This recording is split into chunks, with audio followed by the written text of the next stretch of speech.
My life's so interesting, I broke my leg. Can you hear me okay in the back without the mic? Yeah. For those of you who are curious, I had surgery a week ago to repair a knee that has about 40,000 miles on it from running. I'm an ultra-marathon runner. So I run races in excess of 100 miles at a time. I went into the doctor's office and said, yes, I want to keep running. I have no cartilage left. What can you do? And this month's theme being restart, I actually have cadaver cartilage now grafted to my own cartilage. And I got to restart. Hopefully it'll allow me to continue to be out there and doing what I do for fun, for a hobby, which is running these long races. I do want to thank Julia and Nicole. Where's Nicole? And Ashley. Ashley here today. Thank you, Ashley, for having me come. We met up we got to know each other in my treehouse. I work from a treehouse. We need a space that draws out ingenuity and creativity. I built a treehouse. It's 25 feet above the sea. Has an ocean view out 12 windows. Has a shower, a sink, a toilet, a king-size bed. I wrote all 6 of my books from my treehouse. I hadn't written a book until I built my treehouse just after 9/11. So once I built that space, it drew out the creativity and the ingenuity that allowed me to write 6 books in 5 different genres and design some of the beautiful homes that we built on the ocean on speculation here in Palm Beach County. But it didn't start that way. Can you see the screen from back there? Yeah. A little bit? Okay, so wait, let me go back one. I just want to show what Julia did here. Look at the fireworks. Very nice effect that she made. So, as it says there, things didn't look so good early on. I'm a corn-fed country boy, born in Indiana on a farm. I'm the oldest of 6. I went to 4 high schools in 4 years. So talk about restart. My first high school was run by Jesuit priests. I loved the school. Loved it. But it didn't love me and it asked me to leave. I then went to a public high school. 2,000 kids, made a lot of new friends. Didn't love me, asked me to leave. My parents were getting really concerned. 2 high schools in 2 years is not a good track record. They end up shipping me to a boarding school in Canyon City, Colorado, where my teachers were Benedictine monks that really wore a hood tied with a rope tying their clothes together when I went to class. The problem with that was it was a reform school. Who sent to reform school? People just like me, young boys just like me. It was the biggest mistake my parents ever made. I loved it. I actually sold my plane ticket for Thanksgiving because I didn't want to come home. I was of the age where I could drive a car, but as a juvenile delinquent, they don't give you a car to drive out there. They gave me a horse. If I took horsemanship, I could ride not only to class on my horse, but in Colorado, when I was in high school, the drinking age was 18, and I could actually tie up in front of a liquor store so I could pass. It was a great life. It didn't love me, asked me to leave, and I ended up graduating from a 4th high school in Indiana that had 4,000 kids in it. So I left that 4th high school with a 1.8 grade point average. No hope of pursuing a formal education. Had a $50 bill and a one-way plane ticket from Carmel, Indiana to Palm Beach in January. Plane landed, and I smelled that balmy air. Remember, I just left 20 degrees, smelled that balmy air, and I was immediately intoxicated with hope. For those of you who are a little closer to my age, there was a show on TV called Lifestyles of the Rich and Famous. You remember? For those of you who are younger, MTV Cribs. Same kind of thing. And I would watch that program at night as a maintenance worker on a golf course, digging sand traps by hand. I earned $180 a week. Listen, I don't believe in the welfare mentality. I don't believe in the entitlement mentality. The welfare system's fine, the system, but not the mentality. I was really proud to have a job and out there, digging sand traps in the warm sun. I would see people during the day who could afford to play golf all day long. I'd go home and turn on my TV, and I would watch Lifestyles of Rich and Famous, MTV Cribs. How do you get that lifestyle? Well, there's a few chances in life, and this is appropriate, the most appropriate theme this month with Restart, that you can turn around to the chalkboard of life and erase what was. And it was time for me to quit. There was a reason I was kicked out of 4 high schools in 4 years. I spent a lot of time in juvenile detention centers, and it was time to erase that behavior. And it was time to try to emulate the people that I looked up to, either on TV on Lifestyles of Rich and Famous, or on the golf course that I would see would never seem to work. They just got to play golf all day. I'm not even into golf. I was moved from the golf course to the tennis courts. I got a 25-cent an hour raise. Can you guys even see that picture of me back there? Yeah, that. You see how cool those pants were even then? They're coming back in style. That's actually my little white neighborhood posse. Pretty lame. Anyway, I was moved from the golf course to the tennis courts. I got a 25-cent an hour raise. And the same people who were playing golf all day started to play tennis in the afternoon. So then Lifestyles of Rich and Famous was perpetrated right before my eyes, basically all day long. I swore off all unhealthy vices and temptations by the time I was 20 years old. Yeah, I am a lot less exciting than I look. I don't drink, I don't smoke, I don't do drugs, I don't overeat, I don't oversleep, I don't gamble. As my wife of 28 years will tell you, I am a nerd in sheep's clothing. And I decided to become responsible, to try to emulate the people that were being successful. I couldn't do it through education. I had no money, I had no context, and I certainly didn't have the GPA to become educated. But I watched what the wealthy did here in South Florida. I became a tennis instructor. So just like people who don't choose to go to college and go to a trade school, I went to a trade school to learn how to be a tennis instructor. And I got a diploma. Where's my girl who gave me this? There you go. So she gave me this shiny little diploma. I came out of that trade school that said, I went by Mickey back then, Mickey McKinney, certified teaching profession. And this was my license out of poverty. I didn't have to earn $4 an hour anymore. I could teach tennis. So I started my own business. I didn't go to work at a club. And that was my first day on the job. For those of you who can't see that, and remember the tennis shorts back in the late 80s, or you were into basketball, and the basketball players wear the same shorts that were so short that at the end of the day, I was earning $50 an hour. Why would I want to be an assistant pro? Vice president. Why would I want to be a head pro? President. I want to be the director of tennis. CEO. Who makes the most money? I'm printing my own business cards. Nobody says I got to start at the vice president level. Assistant pro. On day one, with black leatherette cards, gold embossed writing, I inserted my full legal name. I wanted it to sound like money. I wanted it to sound like I was worth $50 an hour. Francis Edward McKinney III. Sounds like royalty, doesn't it? Like that's what I want to go by. I ended up charging $50 an hour.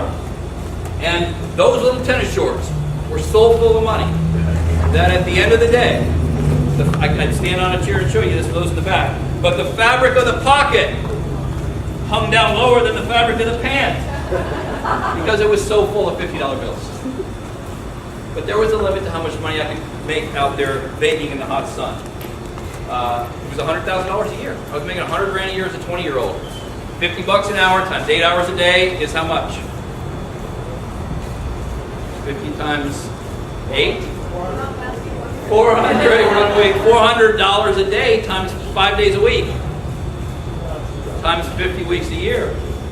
100 grand a year. I was doing okay. I didn't have to live that life of poverty anymore. But there was a limit. And you know what? The people I taught tennis to, I taught tennis in very affluent communities in Boca Raton primarily. The Sanctuary, the Sea Ranch Club, the Boca Marina Yacht Club, the Coronado Ocean Club. And And these people would drive to their tennis lesson in a Ferrari, and they'd have $1 million house and a $500,000 yacht and a Beyonce lookalike wife. And I wanted that. I'm young, I'm impressionable, I'm materialistic, I'm consumeristic. I want what they have, but how? And the answer I learned from them, I earned my PhD on the tennis court, by the way. I earned my master's in a 2-year span by teaching, like, what's your name? Idalia? Idalia. I would teach Idalia how to hit a better forehand or a backhand.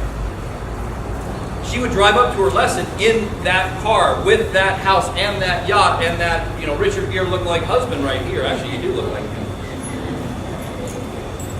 Yeah. And how did you get there, Idalia? How did you get there? And the answer I heard more often than not was some form of investment in real estate. So you might have been a trial lawyer that won a lot of money in court, and you took your winnings of your first court case and you bought a duplex. Idalia, why would you do that? I don't even remember 1.8 grade point average. I don't even know what a duplex is. And Idalia says, I had 2 units and I'd rent them out. I'd make $300 a month, positive cash flow. Idalia, look at these little tennis shorts. I make that much in a day. Why in the hell would I want to be a real estate person? Frank, that's back when I was your age. Now I have 50,000 rental units paying me $600 a month.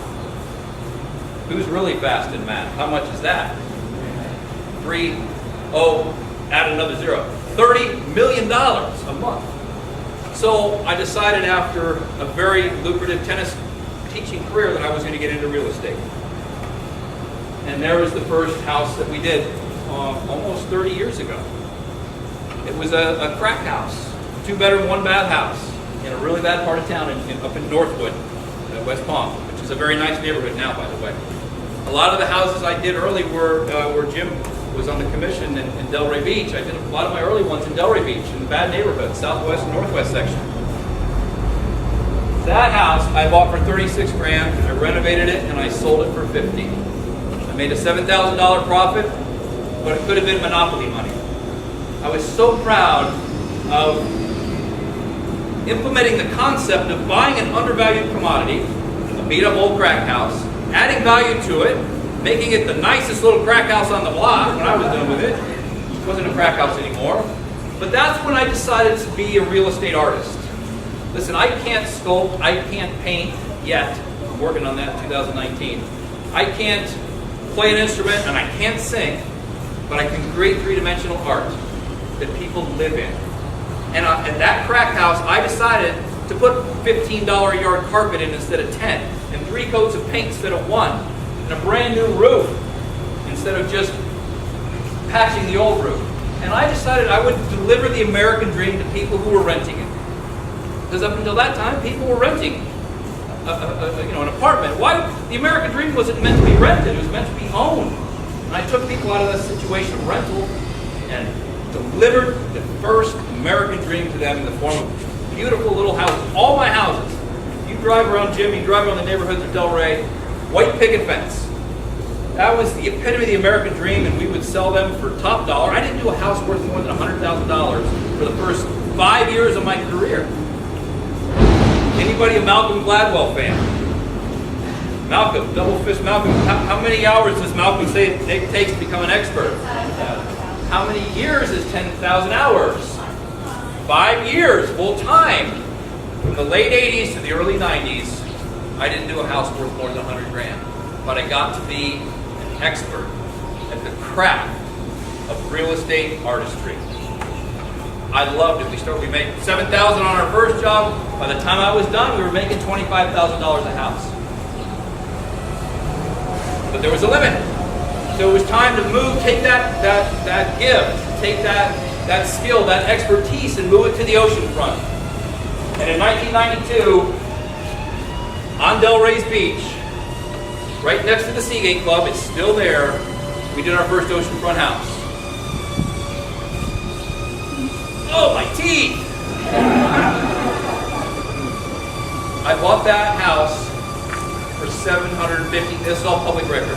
I bought the house for $750,000. What's the difference between that and what I was doing below 100 grand? What's the difference between That house had 2 weeks of uncollected newspapers. It had 2 months of uncut grass. It had broken windows. It looked like a crack house on the ocean. What's the difference? 1-0. 1-0. 750 grand versus 75,000. My wife said, I believe in you. I'm going to back you. We moved out of our lifestyles, the rich and famous house, moved into an efficiency that was so small you could flip the eggs from the shower. Sold everything. Sold our house, sold our car, sold our clothes at a garage sale, and bought that house. So there was no in between. Anybody familiar with the psychologist, philosopher, William James? William James is my freaking hero, man. This guy, you need to read him. To change one's life, start immediately, do it flamboyantly, no exceptions. There's a reason I'm wearing my favorite jacket. Anybody know who wore this jacket? Evel Knievel. Did he do things flamboyantly? He's my childhood hero. And there we chose to jump from 100 grand to $2 million. Since that point, we've done 44 projects on the direct ocean in Palm Beach County with an average selling price of $14 million. I'm just going to show you a few of them. I'm getting the 5-minute warning from the back, and I want to give you plenty of time for Q&A. That was the most expensive one we ever did. It was a $50 million house, 32,000 square feet in Manalapan. Again, these are all on speculation, so I don't build them for a couple. I wouldn't build them for you. Like the Field of Dreams. I build it. My wife does all the interiors, down to the gold-plated toothbrush in the bathroom, linens in the closet, and towels in the bathroom. Like an artist, right? Like Van Gogh, Renoir, Monet, they're going to paint a painting, and if you like it, you're going to buy it. It's the same thing with me. I create three-dimensional art. If you like it, you're going to buy it, but I'm not going to work for you. I'm going to express myself artistically, and if you like what you see, you can buy it. You live it. There was, I don't have a lot of time to get in that. That was probably the most creative house we did. That had a water floor. When you walked in, the whole foyer, 400 square foot foyer, you're actually walking on water. Bulletproof glass, like you can see at your drive-up teller. Beneath it, 18 inches of crystal clear water with a hand-painted lotus garden motif underneath. By the way, you go to my website, take tours of all these houses at frank-mckinney.com. Or on Instagram, I put a bunch of pictures up all the time. This is the one I just did, a very modern house in Ocean Ridge. This is my last one. So I'm working on my last project. I'm retiring after this one, after 30 years in the business. This is one we're doing in South Palm Beach on the direct ocean. We'll be done, and my grand unveiling date is scheduled for April Fool's Day. So if you get a ticket to the unveiling, they're very theatrical, they're very fun. They belong on a front stage on Broadway or a backstage in Vegas, but you definitely want to come to our unveilings. It is a spectacle. But this one you can take a tour of right now on my website, almost like a coming attractions movie presentation. We made one for this house, so it's like it's a movie. I just would take a second on this. This is my hobby in life. You want to pursue what I call the 3 I's: the insurmountable, the incomprehensible, and the impossible. I run ultra marathons. This is the race in the Death Valley Desert. It starts at the lowest point in the Western Hemisphere at 282 feet below sea level, and it traverses over 3 mountain ranges in July when the daytime temperatures are 125 degrees. The pavement can be over 200 degrees. According to National Geographic, it's the toughest foot race in the world. Insurmountable, incomprehensible, and impossible. You mean you're running that non-stop 135 miles? Lowest to highest on blacktop pavement. I'm not going to get into how I found out about that race, but I had 2 choices. One was to be completely intimidated by the fear associated with the big change or big challenge. And the other was to hire a coach, set my mind to get to that start line, which I did for the first time in 2005. I've ran it 11 times. I've failed 4 times. I've finished 7. It's called the Badwater Ultra Marathon. Insurmountable, incomprehensible, and impossible. When those things lay themselves on your heart, don't shy away. Find a way to say yes more than no. It's something that I think once I ran that race, it opened up portals in my mind that I didn't know existed before.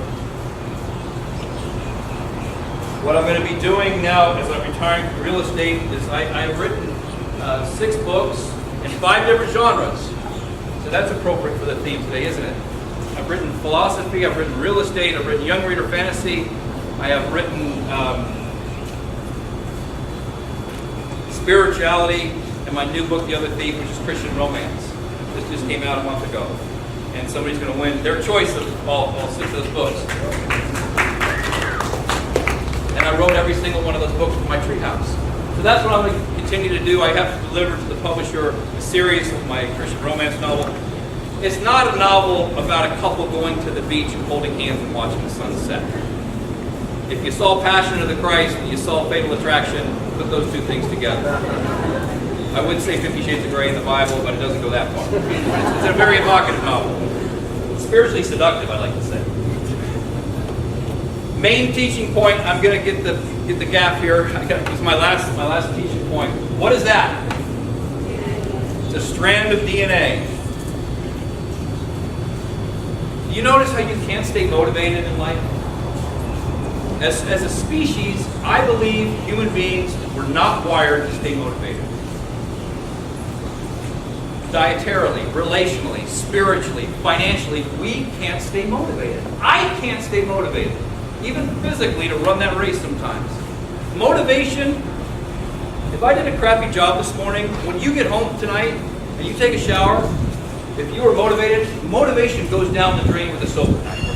It does read a motivational quote on Facebook. How long does that last? Seconds. So don't beat yourself up over the fact that you can't stay motivated. Inspiration. Inspiration lasts a little longer, about as long as the effects of a bad sunburn. So a week later after reading an inspirational book, it's gone. But what can alter your DNA, and I contend any scientist here alter my DNA, is aspiration. I aspired to a handful of things in my life. I aspired to be a best-selling author even though I had a 1.8 grade point average. I aspired to run a charity in the poorest country in the Western Hemisphere, where we built 27 self-sufficient villages in 24 Haitian cities for over 12,000 children that were eating mud patties flavored with bouillon and lemon juice. We provided 12,000 kids with self-sustaining existence. I aspired to do that. I aspired to run the toughest foot race in the world. I aspired to be a real estate artist. What is that? Well, guess what? You're looking at the definition. So, aspiration. I'm not always motivated to finish a book. And I can't stay inspired sometimes to get up and train for a 100-mile race. But I never lose that aspirational goal or endeavor or undertaking. It's on a shelf. It's always there. Frank, you want to finish the race, you're going to have to train for it. I might not be motivated every day, but I don't beat myself up over that fact. I might not be able to stay inspired, but I don't beat myself up over that fact. So very quickly, before we do a couple question and answers, who do you aspire to emulate in life? Aspiration is fun. It is the ultimate restart button. So for me, when I was younger, I aspired to be more like Willy Wonka. You don't even have to be a real character. I aspired to be more like Evel Knievel. I aspired to be, he was a real, he could have been a fictional character, but he was real. I aspired to be more like Robin Hood. I used to go to the woods in Indiana and play with bows and arrows, and I loved Robin Hood. I loved what he stood for. And you know what? I get to sell to the rich. I don't steal from them. Although at $2,000 a square foot, Jim, some people think we do steal from them. I get to sell to the rich and give to the poor in Haiti. I get to be a modern-day Robin Hood. So there's 3 examples. 2 of them aren't even real people that I aspire to be like. Most importantly, what legacy do you aspire to leave behind? It could be a beautiful tomato garden. Listen, the houses I build on the ocean will be rubble in 25 years. I won't be remembered for that, but I'll tell you what, the 27 continuing self-sufficient villages in Haiti and the lives that we changed, those children that were eating mud flavored with bouillon and lemon juice now have a chance. That's the legacy I want to leave behind. So every day, when I push my own restart button, I think about that. I think about that legacy. Yes, I enjoy doing what I do for a living. I enjoy writing the books and running and all the other things that I do. But what we do for those less fortunate, I'm not going to preach, although I know a lot about the Bible. There's a passage from the Gospel of Luke, chapter 12, verse 48, that says, to whom much is entrusted, much is expected. I've been entrusted with a lot. 1.8 grade point average, a terrible upbringing, many times juvenile detention, well, yet I've been successful. And I take that, if you're not in the Bible, don't let it scare you. It happens to be a great life mantra. To whom much is entrusted, much is expected. I take that very, very seriously. Every morning I wake up and hit the restart button. So as you aspire, be sure that you dovetail your professional highest calling. Everybody here has a professional highest calling. It's a gift God gave you to do what you do for a living a little bit better than most. Not better than everybody. Where's Adam here from the company that did the graphics? Is that right, Julia? Jonathan. Jonathan, is that you? Adam. Well, you're competing with Jonathan, I think, right? Adam and Jonathan have been given a gift to do what they do a little bit better than most. Not better than everything, everybody. But Adam, Jonathan, Adam is a little bit better than Jonathan. And Jonathan say, oh, I'm a little bit better than Adam. Right? That's your professional highest calling. What you do for a living that you do a little bit better than most. What's your spiritual highest calling? I know we don't have time to get into it, but I didn't know what mine was until my mid-30s, and I was very depressed. We were doing great things on the ocean and making a ton of money, but I had no heart in my soul. Until I realized, Frank, you're a 1.8 grade point average, very linear simpleton. You provide housing to the most wealthy. Shouldn't you be providing it to the world's most desperately poor and homeless? That's what you need to be doing. And since 2002, we've been building these self-sufficient villages in Haiti. It's the ultimate restart. There's my website if you want to. On the website, actually, and make sure if you follow me on Instagram, it's Frank McKinney. I'm more pictorial than anything, so if you want to see pictures of the villages, the books, the houses, I put them up on Instagram. And there's a website if you want to take tours of the houses. We have a few minutes for Q&A? Yes, you did good. We have about 5 minutes for Q&A.